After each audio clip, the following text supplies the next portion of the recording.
सर्प दिसला तरी अनेकांची भंबेरी उडते। मात्र नांदेडमधील एका 60 वर्षीय महिलेने असे धाडस दाखवले की डॉक्टर आणि नागरिकही थक्क झालेत। सापाने दंश केल्यानंतरही ही महिला थेट हातात साप पकडून रुग्णालयात पोहोचली। पाहूया हा थरारक पण प्रेरणादायी प्रकार। नांदेड जिल्ह्यातील लोहा तालुक्यातील गोडेगाव येथील सुशीला वाघमारे या 60 वर्षीय महिला शेतात काम करीत होत्या। याच दरम्यान अचानक एका सापाने त्यांना दंश केला। विशेष म्हणजे दंश केल्यानंतरही साप त्यांच्या अंगाला गुंडाळून बसला होता। अशा परिस्थितीत घाबरून न जाता त्यांनी प्रसंगावधान राखले आणि धाडसाने सापाला पकडून ठेवलेत। त्यानंतर उपचारासाठी त्या थेट कंधार येथील ग्रामीण रुग्णालयात दाखल झाल्यात।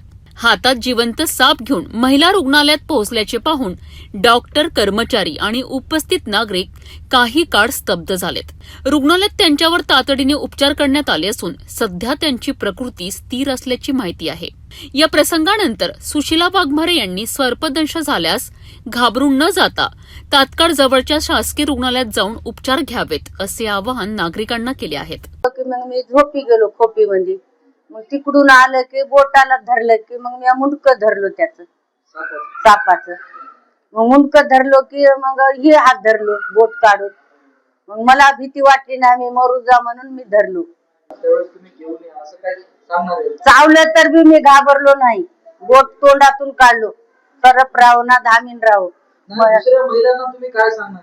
महिलाला धट राहा, असंच हे करा, चांगलं राहा, धट राहून हे करा, भियाचं नाही सर्पाला। संकटाच्या क्षणी धैर्य आणि प्रसंगावधान किती महत्वाचे असते याचे उदाहरण म्हणजे सुशीला वाघमारे यांची ही घटना। मात्र सर्पदंश झाल्यास साप पकडण्याचा प्रयत्न न करता स्वतःची सुरक्षितता राखत तातडीने वैद्यकीय उपचार घेणे हा सर्वात सुरक्षित मार्ग असल्याचे तज्ञ सांगतात।